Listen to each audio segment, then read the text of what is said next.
Bonjour à vous tous, aujourd'hui un nouveau tuto concernant une ponceuse vibrante Bosch. C'est la PSS 22 comme vous pouvez voir. Donc voilà le souci qu'il peut y avoir.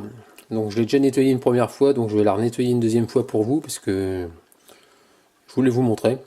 En gros, quand vous servez de votre ponceuse vibrante et que vous poncez de l'enduit, ce qui se passe c'est qu'au bout d'un moment, à force de le faire, il y a de la poussière de partout.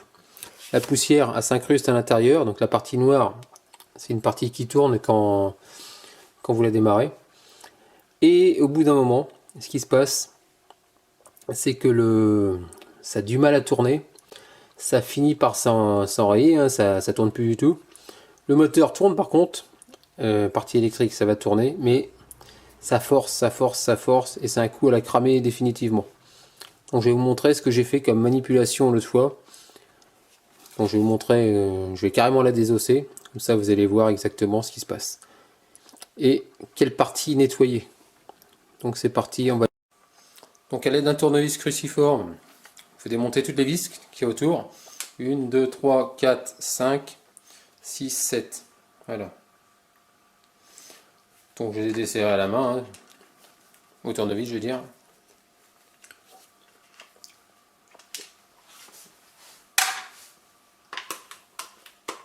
Vous allez voir, c'est tout simple.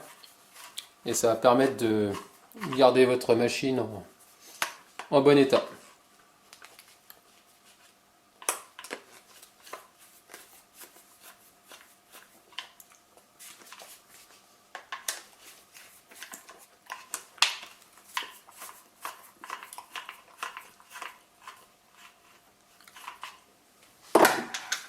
Après on va essayer de l'ouvrir en deux tout simplement.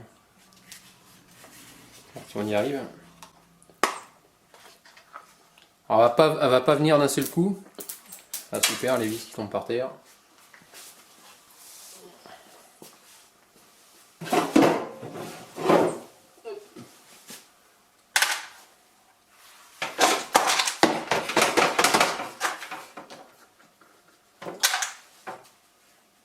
Ah, il y a du plâtre de partout. Donc j'essaie de l'enlever.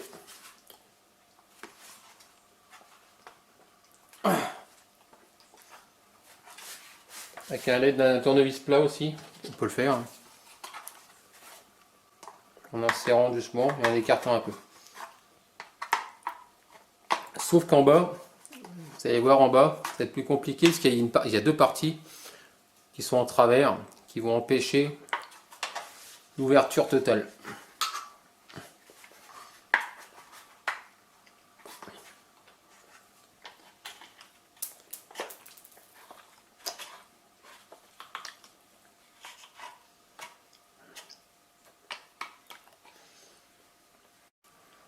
Donc ici, vous insérez un peu derrière, un peu tout autour, et après vous faites levier. Comme ça. Et on sent que ça commence à venir.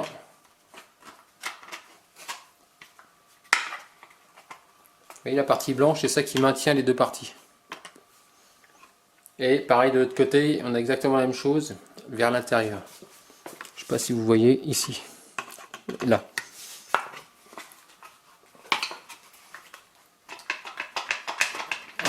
Ça y est. Il faut le sortir bien droit. Donc là, ce qu'on peut voir,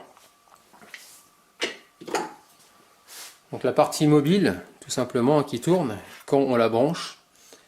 Donc ce que je vais faire, c'est que je vais passer un coup de soufflette déjà autour. Et ensuite, vous allez voir, on va retirer, d'ailleurs, on va le faire tout de suite d'ailleurs. Je vais essayer de retirer le plateau. Voilà. Alors pour retirer le plateau, vous voyez la partie blanche ici, elle rentre dedans dans un guide. Alors c'est un petit peu là, c'est pas évident à faire.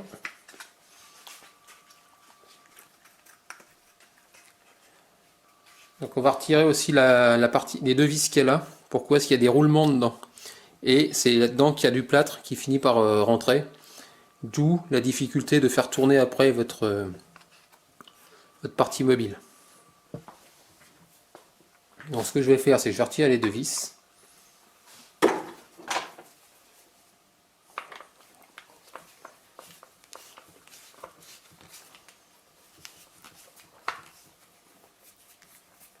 Alors, faites gaffe que dedans il y a les, si j'ai pas de conneries, il y a les charbons. Et vous allez voir, c'est galère à remettre.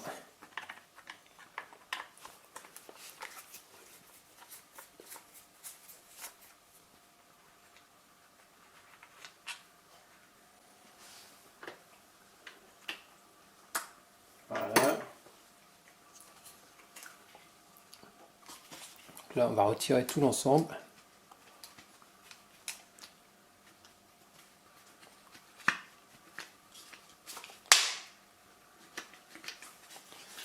Là, j'essaye de sortir ça droit.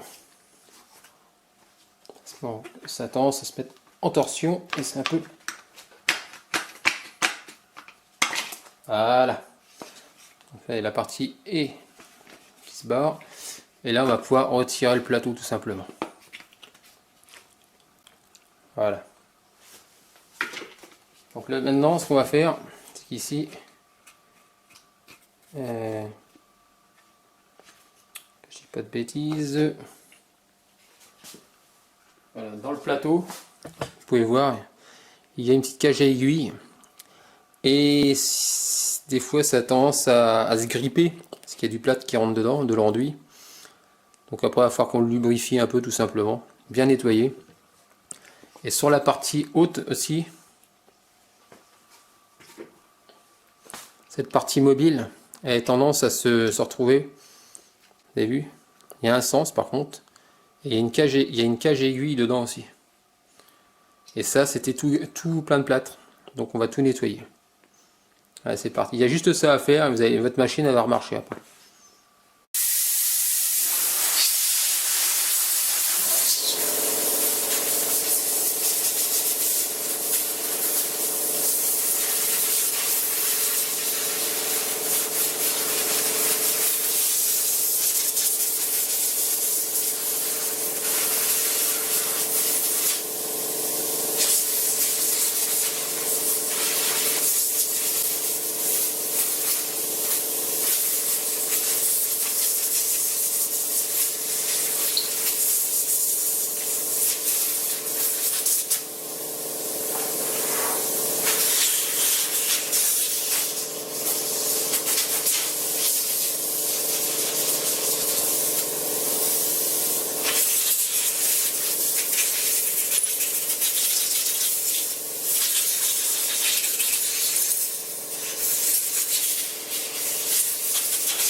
Donc là c'est bon à part passer, je vais mettre un peu de, comment dire, de dégrippant sur ma cage à aiguille.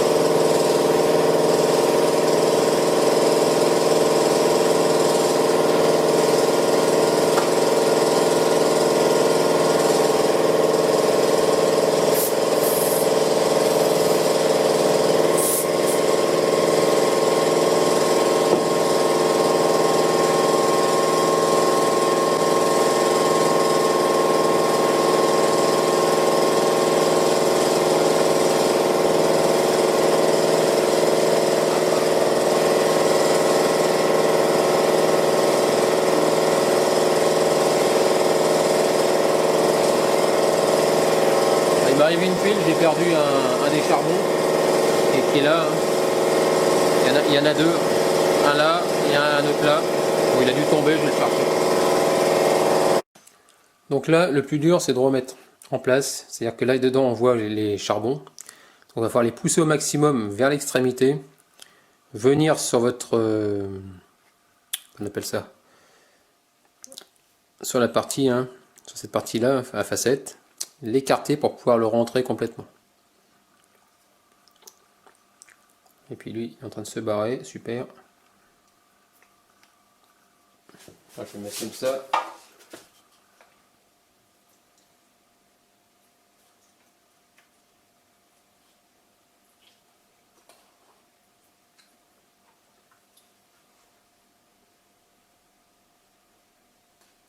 Voilà.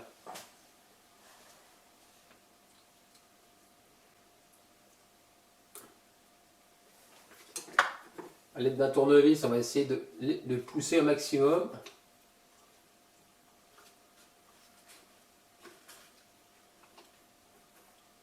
Vers l'intérieur. Voilà. Le but du jeu est de remettre la partie avec le roulement à son emplacement. Remettre les deux vis, bien sûr. Comme on peut voir, les charbons ils sont en place. Ils sont en train de frotter. Tout simplement. Ici, l'autre roulement, la partie ronde rentre dans la partie plastique, hein, tout simplement. Ça permet de retrouver une machine opérationnelle à 100%, parce que sinon, il va finir par griller le moteur électrique.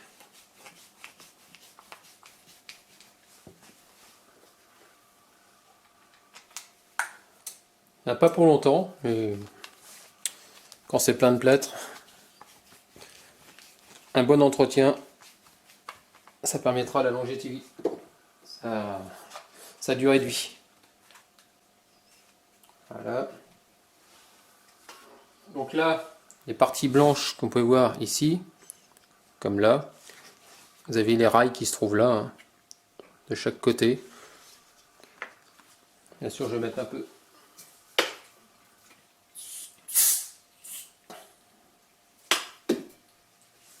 Voilà. Donc là, c'est un peu compliqué, parce qu'il faut le rentrer dans la cage à aiguille. Donc on va commencer par rentrer un petit peu. C'est vrai que c'est pas évident. Parce que le problème, c'est que la cage à aiguille et le petit rail blanc là, il veut pas rentrer comme on veut. Il va falloir rentrer un petit peu de biais. On va essayer de le rentrer de biais, c'est pas évident. Voilà. Parce qu'il a tendance à se mettre en dessous.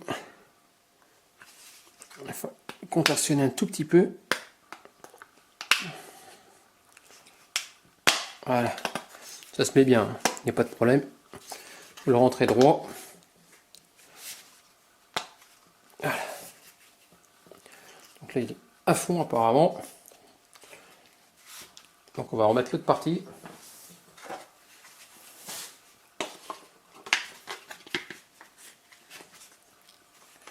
C'est vrai qu'on a tendance à se dire que bah, c'est bon, elle tourne plus, elle est morte. Rien n'est mort, il faut juste un peu de patience. Et là c'est pareil, hein, l'autre partie, hein, on a deux rails pour mettre les parties blanches dedans, hein, qui se trouvent ici, une là et une là.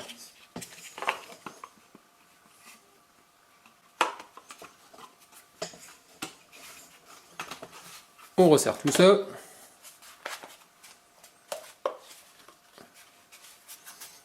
Et puis qu'à revisser tout l'ensemble.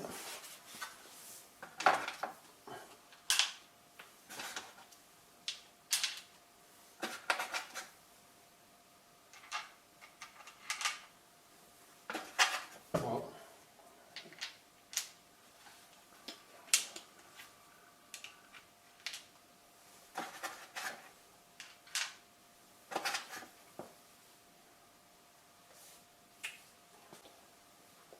Ah, j'ai perdu une vis.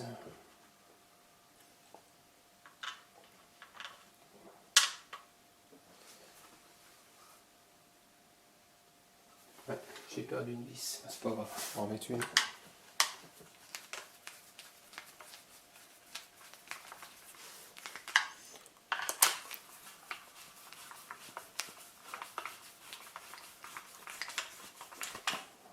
ça à fond.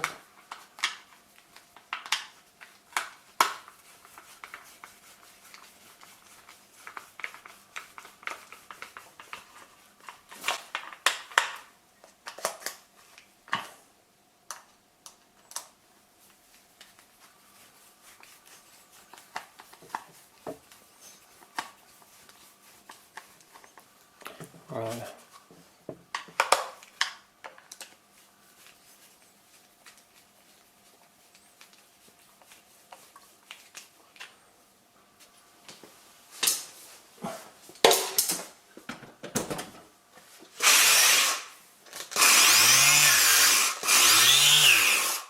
Bon bah voilà, la machine. Tout est réparé. Voilà un petit coup de nettoyant plastique. Hein.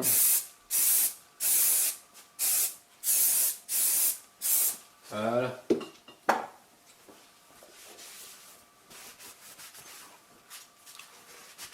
Donc bah voilà, ça y est terminé. Ça fonctionne bien, tout est propre. Allez, pareil pour d'autres travaux par la suite. En espérant que ce petit tuto concernant cette ponceuse vibrante vous a plu, n'hésitez pas à me laisser des commentaires avec des j'aime ou j'aime pas, pensez à vous abonner, et puis je vous dis à très bientôt, ciao. Bonjour à vous tous, aujourd'hui un nouveau tuto concernant une ponceuse vibrante Bosch. C'est la PSS 22 comme vous pouvez voir. Donc voilà, le souci qu'il peut y avoir, donc je l'ai déjà nettoyé une première fois, donc je vais la nettoyer une deuxième fois pour vous, parce que je voulais vous montrer. En gros, quand vous servez de votre ponceuse vibrante et que vous poncez de l'enduit, ce qui se passe, c'est qu'au bout d'un moment, à force de le faire, il y a de la poussière de partout. La poussière, elle s'incruste à l'intérieur, donc la partie noire, c'est une partie qui tourne quand vous la démarrez. Et au bout d'un moment, ce qui se passe, c'est que ça a du mal à tourner. Ça finit par s'enrayer, hein, ça tourne plus du tout. Le moteur tourne par contre, partie électrique, ça va tourner, mais ça force, ça force, ça force, et c'est un coup à la cramer définitivement. Donc je vais vous montrer ce que j'ai fait comme manipulation l'autre fois. Donc je vais vous montrer, je vais carrément la désosser, comme ça vous allez voir exactement ce qui se passe. Et quelle partie nettoyer. Donc c'est parti, on va...